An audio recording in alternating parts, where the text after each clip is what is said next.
Well, Happy New Year, everybody. I am putting this episode out to give you the top 4 episodes that had the most downloads on my podcast. And I'm actually recording this for YouTube and my podcast channel.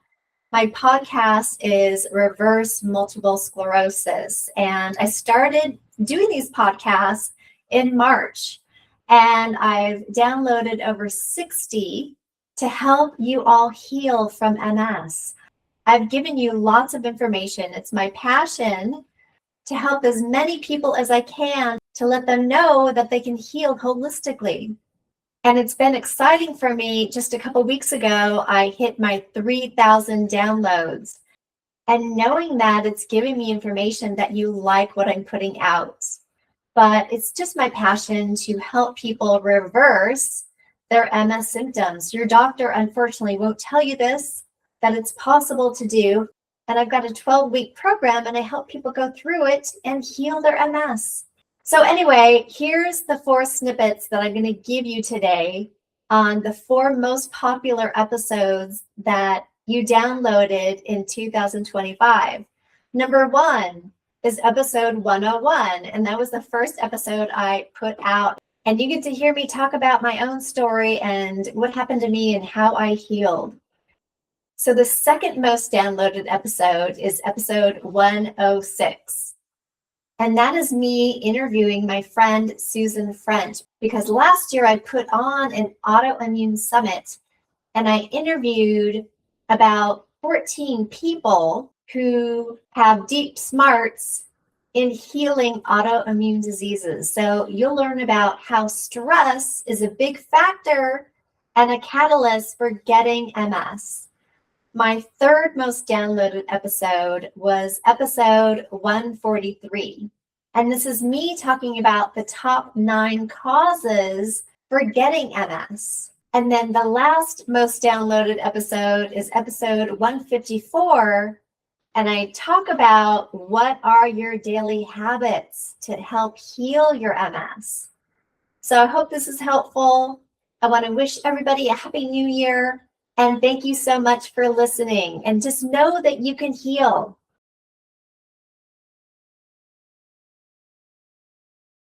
Most of us that get into wellness and health, they learned how to heal themselves and they want to spread the word and they want to help others. That's usually how it works. So, since I had the incredible knowledge I gained this knowledge after I turned 45 and realized I had MS or had the diagnosis. I realized that I had the power to heal myself. And so I want to spread it to others, right? So anyway, I'll start when I was 28 years old. And I woke up one day and was numb from the chest down. So my chest, my midsection, my legs, my feet, and my hands.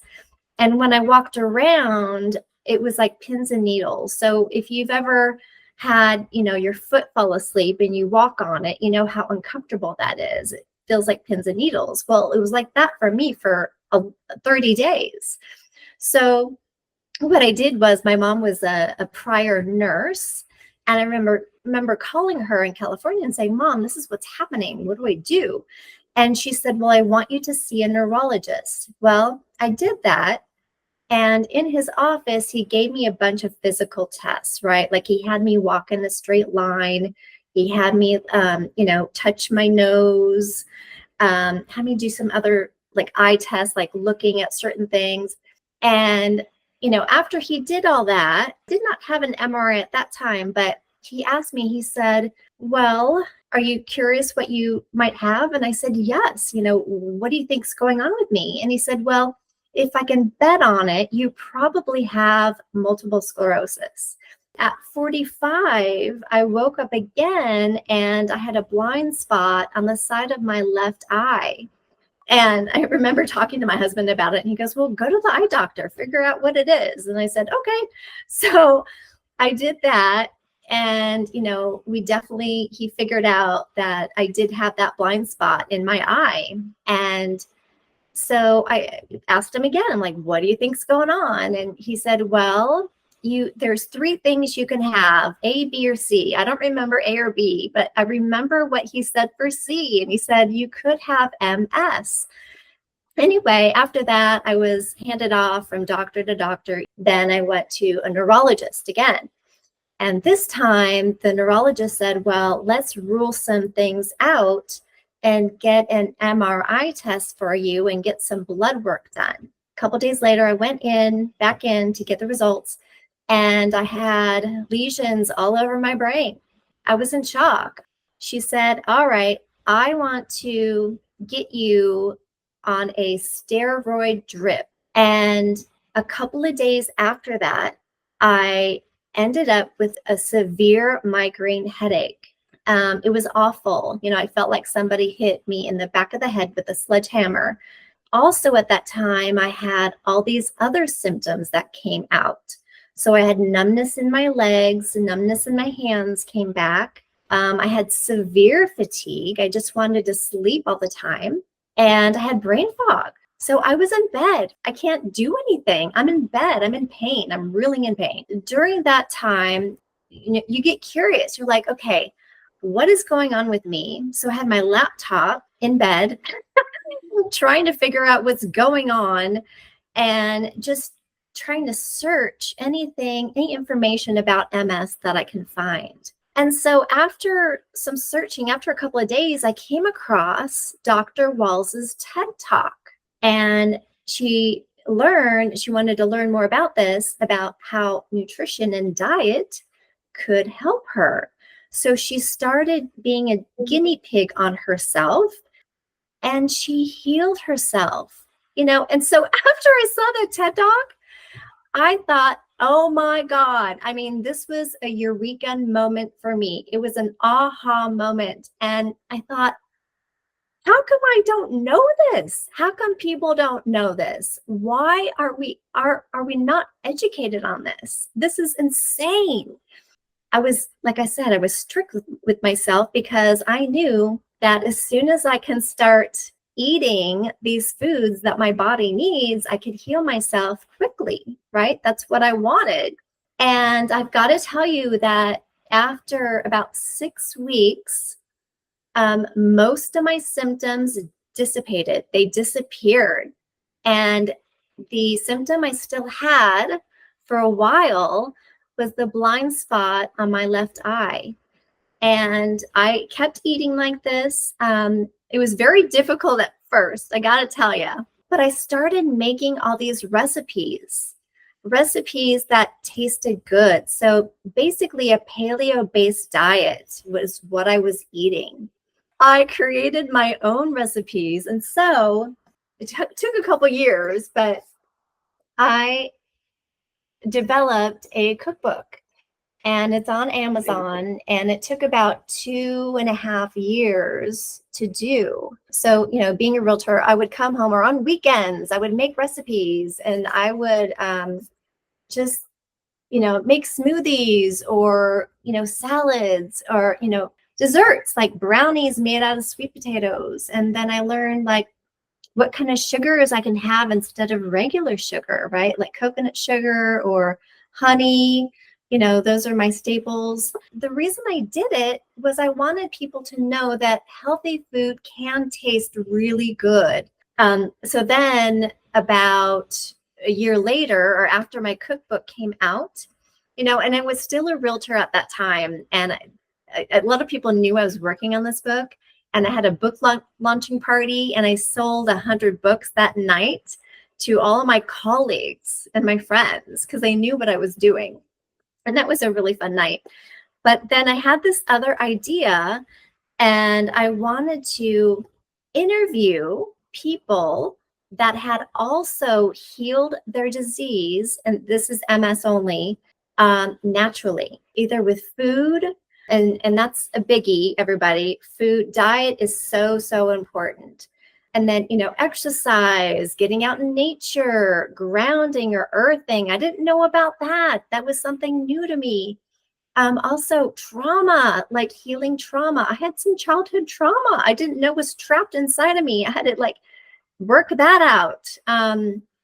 there's so many other modalities, getting rid of toxins. Some of us have heavy metals in our body.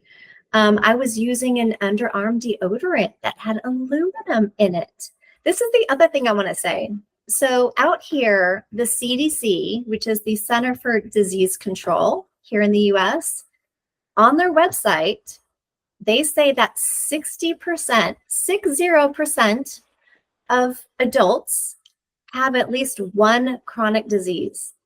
60%. And then 40% have one or more diseases. Like, to me, that's just unbelievable. It doesn't have to be this way.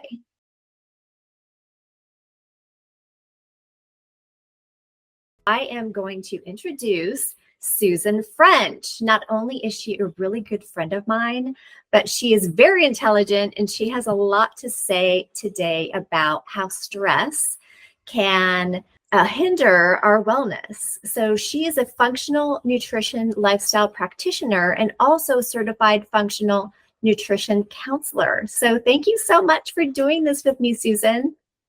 Oh, it's my honor, of course. Thank you for inviting me. I'm really excited to be able to talk with you and your viewers about this. It's a really important issue. And I think, the more we do stuff like this, the more people can avoid getting really sick, because it's not expensive. It's not complicated. There are a lot of things we can do to manage our health on our own, our well-being and health, before it gets too bad. Right. It's about awareness, right? I mean, and I've got to tell you, I did not realize until after the fact that I healed.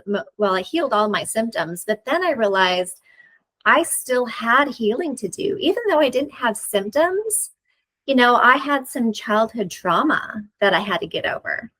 And yes. I didn't realize that stress can get trapped in your body for like a long time. I mean, this was years ago. And, and really it was only about 3 or 4 years ago when I realized that something like this can happen. But yeah, so go ahead. I'm so, interested in learning more. Well, you're exactly right. Holding on to that stress, we don't really realize it. And maybe at one time, maybe when you were taking Psychology 101 or something in school, you're like, oh, why do we always blame it on the parents? Why do we always go back to our childhood? It's so long ago, get over it. Well, that's good in theory, and it makes a certain amount of sense to try to move forward. But there's a couple books right back here, What My Bones Know or Body Keeps the Score. These are books that explain exactly what you're talking about.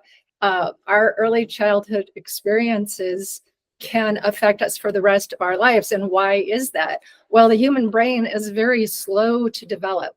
We are an advanced social species, and it means that it takes our brains, because we have a lot of different layers of our brains, and it takes our brain a long time to develop. We're very slow to develop, and 18 years later, we're ready to be considered adults and move on our own. I mean, what other species is like that? But with that slow development comes a lot of opportunity for influence, hormonal influence, environmental influence, and our brains are affected by those influences as they're developing. And so, yes, it goes back to your childhood. It's not just get over it. It's how our brains are physiologically functioning based on early childhood and pre-development. Well, stress causes inflammation. Inflammation is the cause of a lot of disease states. So inflammation is our body's natural and beneficial response to injuries and infections and stressors, pathogens. And what are the pathogens? We've got viruses, bacteria, we've got fungus and parasites and other toxins. So our body is constantly dealing with stress. And when you have a lot of stress coming in from all these different angles, and you're in sort of hyperfunction mode where you can feel yourself just sort of unable to slow down, you could be considered trapped in your sympathetic nervous system. We really need to take a look at what we can do to get out of that sympathetic nervous system, those stressors. But there's a lot of things we can do to bring ourselves back into a place where we have a little balance. You know, the sympathetic nervous system, when I say you're stuck in it, that means you're stuck the majority of time in it, because our balance is constantly going back, sympathetic, parasympathetic. You know, it's like as quickly as having a shock, sympathetic, you take the breath, you're, and then when you realize it's not something that's a threat, parasympathetic. So it really goes back and forth. It's when you're in this heightened state that the damage really starts occurring, because you can't give yourself a break. I don't diagnose. What I do is say, okay, I'm going to work with you to understand what your terrain is like from which X occurred. And when you change the terrain with your functional nutrition, with your nutrition, with your epigenetics, and what are epigenetics? That's everything around you that helps express those genes. It's your sleep and relaxation. It's your exercise and movement. It's your nutritional intake and your hydration. It's your community involvement and stress, of course, you know, everything. So that's why I call my business Everything Matters LLC, because everything does affect you, whether you realize it or not. Nobody gets out unscathed. Nobody gets out without stressors. Yes, some stressors are much more drastic than others. We get that. But our brains have such a wonderful capacity to help us along or to hold us back. And it's really an individual choice. You really, if you can concentrate on just knowing, you know what, my amygdala is keeping me, it thinks it's keeping me safe by keeping me in this state that I am familiar with. This stress, this fear, this grief, this whatever it is that you keep going back to because you're comfortable, even in your discomfort. You're comfortable because that's what you're used to. And your amygdala says, this is what you're used to. That's where you need to stay. Remember you're grieving. Remember you're angry. Remember what he said. Remember what she did to you. Be angry about that. It keeps you where it thinks you are comfortable. Keeps you from moving on and healing, right? Yes.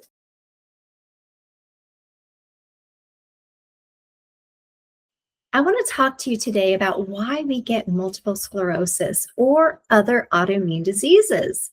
Number one, leaky gut.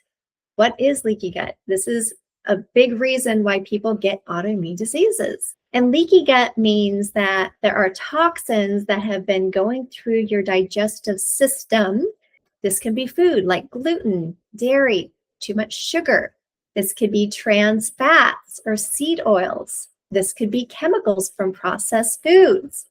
So what happens is when we eat some of these foods, they start breaking down our intestinal tract. And when this happens, our tract becomes permeable. And this means that particles can fall through the tract. And this wreaks havoc on our digestive system and our whole body. And our whole system goes haywire. So how do you fix leaky gut? Well, you got to start eating whole foods. You got to be taking out all those toxins that I just mentioned. And when you start eating whole foods, you start healing your digestive tract. And number two, toxins. I just went over this, right? Toxins like too much sugar, gluten. Most people are allergic to dairy or have sensitivity to dairy, and most people don't know this. Processed foods. A lot of these chemicals in these foods hurt our body. They hurt our system. Number three, lack of nutrition. Most Americans and other people in other parts of the world, Australia, the UK, now in other parts of the world, we don't get enough nutrition. So we need to eat more vegetables. We need to eat more quality meats, quality fruits, eat organic as much as you can. And these are the macronutrients that we need. So what is a macronutrient? That is quality meats, carbs, and good fats. And when I say carbs, I don't mean bread, okay? I mean veggies like root vegetables. I mean squash. I mean sweet potatoes, right? Those are the good carbs that we need. And then when we eat correctly, we get the micronutrients that we need. All the vitamins, right? Everything from A to Z or A to zinc. And then we get the calcium and the magnesium and the zinc and the iodine. When we eat correctly, we get the nutrients that our bodies need. And when we don't get the nutrients that we need, we start getting all these symptoms. And it's our body telling us, hey, something needs to change here. You're not giving me the nutrients my body needs to work efficiently. So we need to start listening to our bodies, and we need to start changing our habits so we can get well. Number 4, there's other toxins out there. There's chemicals in our cleaners, in our laundry detergent, and there's toxins everywhere in our food, in our water, and some we can't help to avoid, but many of them we can if we change our cleaning supplies with natural ones. And sometimes it's even in materials, the clothes we wear or the fabrics in our home, like drapes or carpet. Some people are highly allergic to some fabrics because some chemicals are in them. So besides the chemicals and the processed foods that a lot of people consume, we also need to think about mold, parasites, and heavy metals. And mold is a tough one. Many people develop a lot of weird symptoms when it comes to mold, including mental issues. So if you haven't figured out what kind of toxins that you might be exposed to, if you can't get well, for example, you might want to get your home tested or your apartment tested for mold, because mold is very serious. And then heavy metals. And we can get heavy metals from our drinking water, from foods, from breathing the air, from things we put on our skin. I'll give you an example. I had aluminum in my body, and I didn't know where it was coming from. I had ordered a hair test kit from Amazon. I wanted to know what toxins I might have. So I sent a couple of strands of hair on my head to a lab. I was high in aluminum. And I thought, where is that coming from? And it took me a couple of months to figure it out. And then one day, I read the ingredients on the underarm deodorant I was using. It was aluminum, was one of the top ingredients in it. And I thought, oh my God, this is where it's coming from. So I had to stop that product. So be aware of everything you not only eat, but things you put on your skin, the clothes you wear, the chemicals in your cleaning supplies. So a lot of these are toxic. And then as far as parasites, there's a lot of us that have parasites. And what you want to do with parasites is you want to starve them. So you don't want to feed them sugar. You don't want to feed them any breads, because bread turns into sugar in your system. And you want to start eating more bitter foods like broccoli, like arugula, kale, some of the green lettuces, some green vegetables that are bitter. So this is the way you can starve your parasites. And then the other thing is EMFs. So a lot of us, if we have a computer job, maybe if we work from home or in an office, we get too many EMFs from our computers and from our phones and from our electronics in our house. And so we need to be able to step away, take more breaks, go outside, take a walk outside. This is the way we can minimize the amount of EMFs that we're getting. And I remember one day I'd spent pretty much all day in front of the computer. And the next day I felt really sick. And I figured out why I was sick. I was getting in too much computer time. I didn't take enough breaks. I didn't go outside.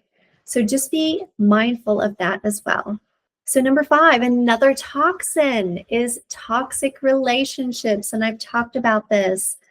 So if you are with a partner, or maybe you have somebody in your family that's toxic, just know you need to set healthy boundaries from that person. If a person doesn't bring you joy and you don't feel good about being around that person, you definitely need to set boundaries. You want to be around people that make you feel good. Hopefully, it's not anybody at work that you have to see every day, but you do have to figure out how to mitigate this kind of stress, because this is not healthy for you either. And this kind of stress gives out cortisol. And when our body is pumping out too much cortisol due to stress, this can lead to disease. So you need to learn how to mitigate this. Number 6, infections. So you've probably heard that infections like the Epstein-Barr virus, and I've done a little bit of research on this. Most of us have been infected with this kind of virus, but I've also read some studies where it's been linked to MS. And then Candida. And Candida is when we have an imbalance in our gut, in our colony within our digestive system. And what it is, it's an overgrowth of yeast and fungi and bad bacteria. So we need to learn how to mitigate that. And I talked about that already. So if you can get away from gluten, sugar, and dairy, those are the main things that you need to avoid, and then start eating more veggies and low fructose fruits like berries, for example, and then quality meats like organic chicken, grass-fed beef, wild-caught fish. Okay, those are really good examples. Number 7, too much stress or too many negative emotions. So if you look at Dr. Gabor Mate, or if you look at Dr. Sarah Zoll, or if you research Dr. Lisa Rankin, all of these doctors will tell you any stress or any negative emotions that might be trapped in your body can also cause disease, which leads me to past traumas, number 8. And I've had to heal my past childhood trauma. I had a parent figure that was a narcissist and also dealt with through my adult years, had caused a lot of trauma with my body, and I had to learn how to release that. Now, trauma can come in different ways, not only childhood trauma, but relationship trauma, religious trauma, military trauma. If you've been in an accident, maybe a car accident, or maybe you've been in another kind of accident, maybe you've had a loss of a loved one, maybe parents, or maybe a child, maybe a brother or sister, maybe a loss of a pet that you were very close to. Trauma can exist in so many different forms, and we need to learn how to mitigate this or heal this. And trauma can take some time to heal. And also hiring or finding a psychologist or a counselor to help you heal from that trauma is not shameful at all. If that's something you feel you need to do, then go for it. Forgiveness is a big deal. Forgiveness is very healing. So if you need to forgive somebody and you don't have to tell it to their face, you can actually forgive them in your mind, and then you can let them go. And this isn't very easy for a lot of people, and it takes some work, and it might take some time. You know, women, there's so many women that have been raped. This is a kind of trauma, and it can get stuck in our body, and we need to release it, and we need to forgive the person who did this to us. And I know that's not easy, not at all. So that was number 8, past traumas that you need to heal. Number 9, the last cause that I've got on my list is a lack of exercise. Body movement helps heal. If you're hiking or going for a walk or in nature, if you've heard of tree bathing, I've talked about this. Tree bathing actually is so mentally good for you. And the trees actually give off a chemical that you breathe in or other kinds of foliage, natural foliage. And if you breathe in these chemicals that are given off naturally from nature, it helps you develop the NKs, the natural killers that actually help you fight off infections and bacteria in your body. And then tree bathing is actually so good for you mentally. It helps you get to a peaceful spot in your mind. It helps you relax. It releases endorphins. So hiking or walking in nature is so good for you.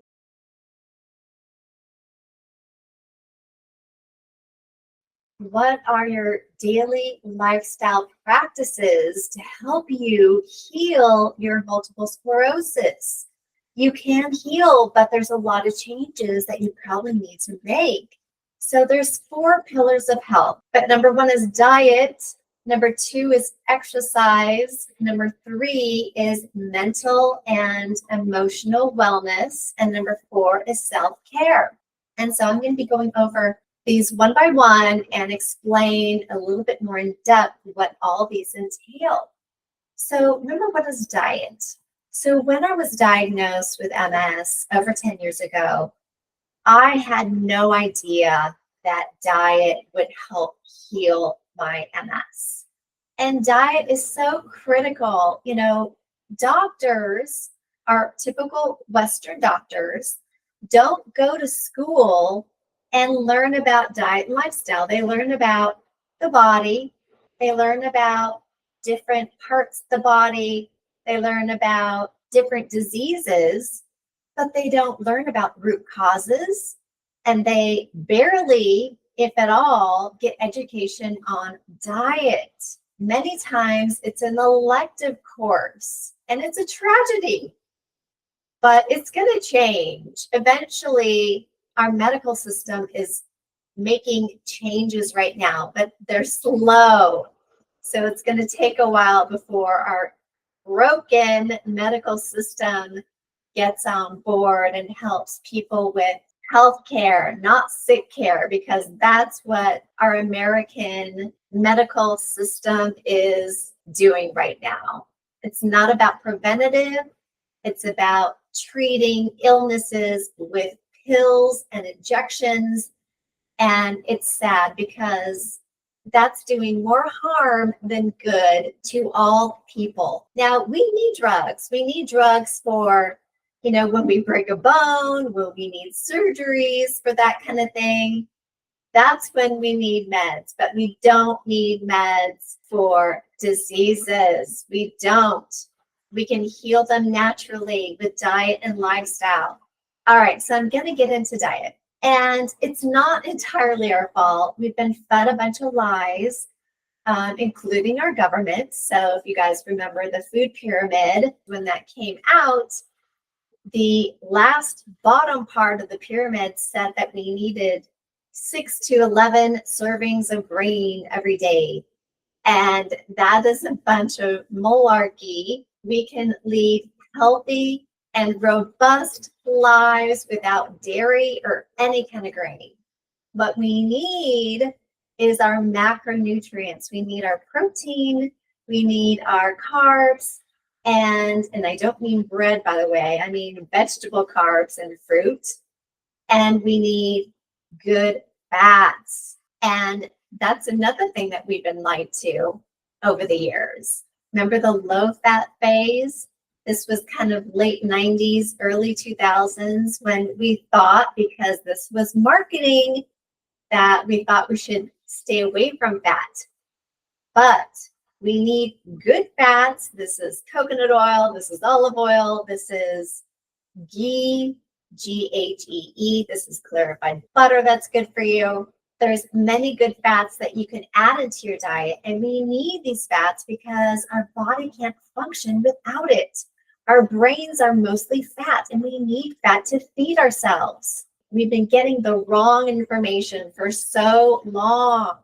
And then micronutrients are all about our vitamins and minerals that we need. And so many people are lacking so many vitamins and minerals, especially minerals. like iodine and zinc and magnesium. These are typical ones that most people are low and deficient in. So you need to figure out what foods carry these vitamins. And a lot of these are in good proteins, like red meat. That was another lie. Don't eat red meat because that will cause, heart attacks and heart disease. No, it will not. So red meat, especially meat from wild animals or grass-fed or pasture-raised cattle, is nutrient dense, and they carry a lot of these vitamins and minerals that our bodies need.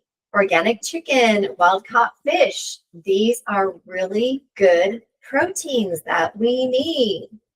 So how do you heal? How do you figure out what to eat? Well, you need to start eating whole foods, and you need to start getting rid of your processed foods. The standard American diet is made up of spaghetti and burgers and pizza and French fries, all of these things that are inflammatory. So if you can get rid of gluten, dairy, and sugar, we are a nation of sugar as well.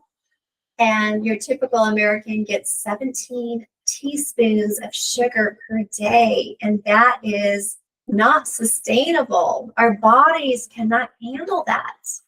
And once you wean yourself off of sugar, guess what? You're not going to like it anymore. Your taste buds will change. And that's a good thing. Then you'll start eating a lot less sugar, no sugar at all. When I weaned myself off of sugar, when I tasted it again, after about 6 weeks, I hated it. It was too sweet for me. I don't like the taste at all. So this is what you want. And you might ask, well, Adrienne, do I do paleo? Do I do keto? Do I do vegetarian? Do I do vegan? Well, guess what? Animal protein, I'm all for. So if you decide to go vegetarian or vegan, or if that's what you are now, there's like 10% or less of people that can survive on a vegan diet. And those people have to be so careful to get enough protein, eat the right plant-based foods to get enough protein in their bodies to survive. And most people can't do it. So I want you to learn, you can handle some grains, but I want you to learn what gluten versus grains are. If you can cut out gluten out of your diet, you're going to be so much better off. Most people don't realize how damaging gluten is to our bodies. It's a protein found in wheat, rye, barley, for example, and most people can't tolerate it. But we don't realize that when we get sick, that can be part of the catalyst. Dairy, cow's milk is horrible for you because most of those cows are sick. Most of these cows are not grass-fed or pasture-raised.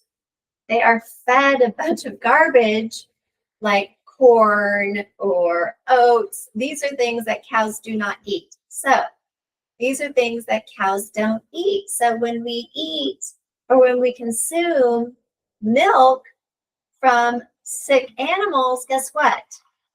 That isn't good for us. And really, when you think about it, milk, what is milk for?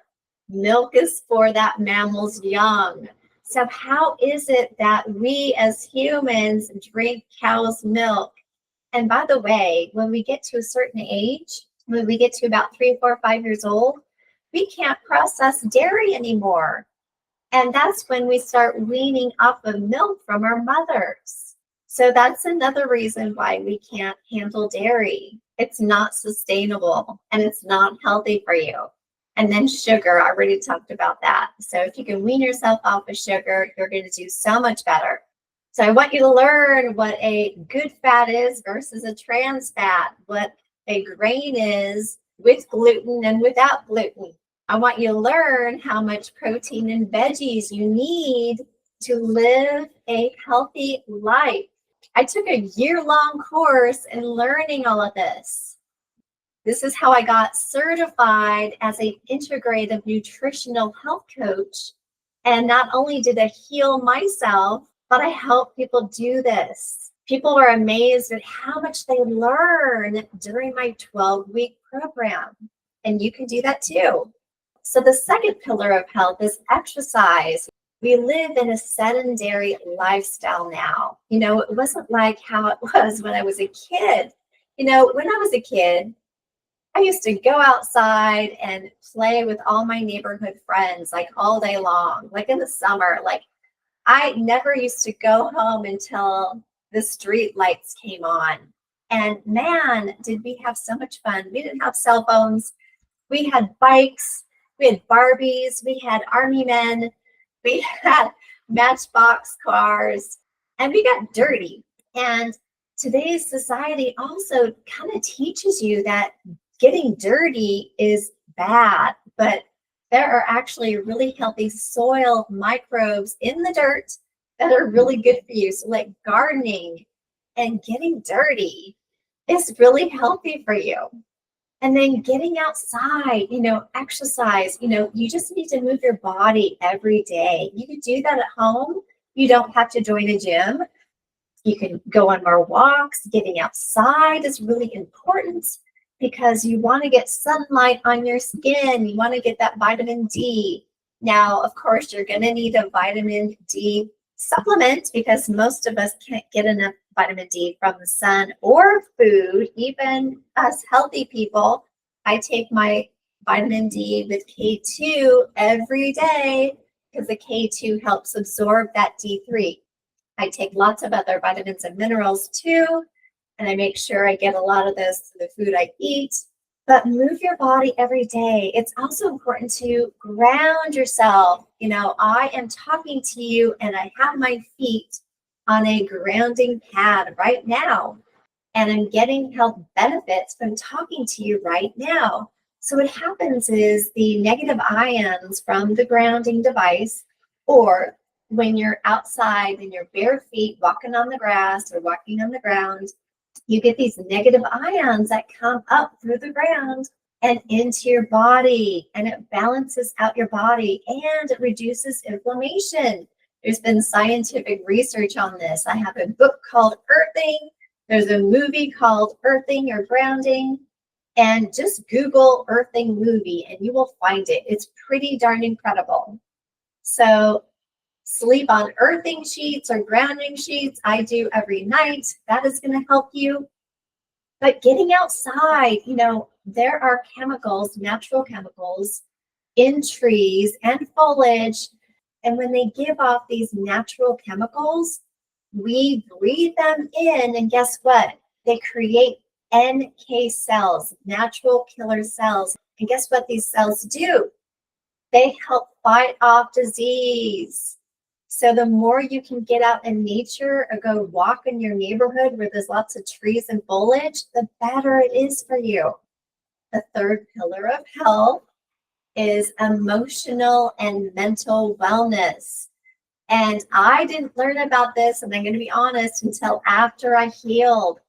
But when I took my health coaching course, I learned about this.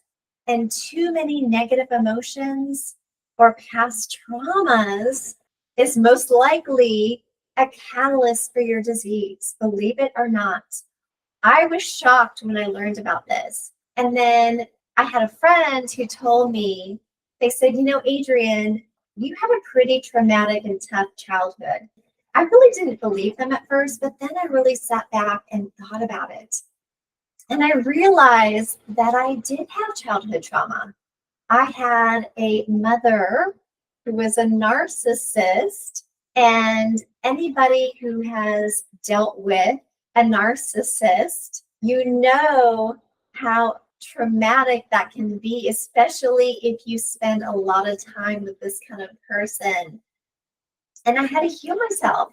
I had to forgive my mother for all of the damage that she's done over the years. She's made me feel guilty. She had an anger issue. She was always angry about something. always telling me how bad I made her feel, which that is what a narcissist does. Now, the other thing is you might have been in a tragic car accident. You might have been raped. You might have experienced some sort of other kind of trauma in your life. So you need to figure out what that is and how that might be trapped in your body. And there's so many people who are professionals in this field, and I'll name a few. Gabor Mate. He is a physician and author who emphasizes on how childhood stress and emotional trauma can be a catalyst for disease, and how this disease can manifest much later in life. And that is what happened to me. Dr. Lisa Rankin, she has done some studies on how stress and trauma can be a catalyst for disease. And when you're in a sympathetic state, which is fight or flight mode, how that keeps you from healing. So she learned that you need to be in the parasympathetic mode to start healing. This is rest and digest. And then Pat Augen, she's another person. And her approach is relevant to how emotional trauma can get trapped in the body and how it can be embedded in our tissues and how we need to let it go. And then the fourth pillar of health and things you need to do to really step back and take a look at yourself is self-care. Self-care is so much more than taking the weekend off or going to bed when you're tired. It's looking at the whole picture. You know, do you love what you do? Do you love your job? Are you stressed at work? Are you a stressed mother? Are you a stressed father? Do you have financial stress? Do you get up in the morning excited about your day, or do you dread your day? What kind of personal relationships do you have? Do you have a great family relationship? Or do you have one that stresses you out? Do you have good friends that you can count on and talk to? Do you have a partner that you not only love but adore? You know, I've been married for 20 years, and guess what? We just celebrated our 20th year anniversary, and I adore my husband. To this day, I feel like I love him more and more every day.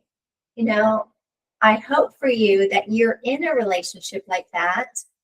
And if you're not, then you need to start loving yourself. You know, so many people that don't enjoy being alone. You know, I'm an only child, so I'm used to being alone. But if you are alone and you don't have that partner in your life yet, or maybe you don't want one, you need to learn how to love yourself. So many people do not know how to do this. And that is so important. And how happy are you truly with your life? What changes do you need to make? No, healing MS is a journey, and it doesn't happen overnight. Healing is a slow process. It takes time.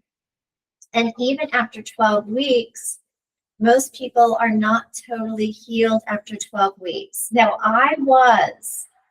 I healed all my symptoms after 12 weeks, but it's a journey. And if it takes you longer than that, that's okay, but you just need to keep marching forward.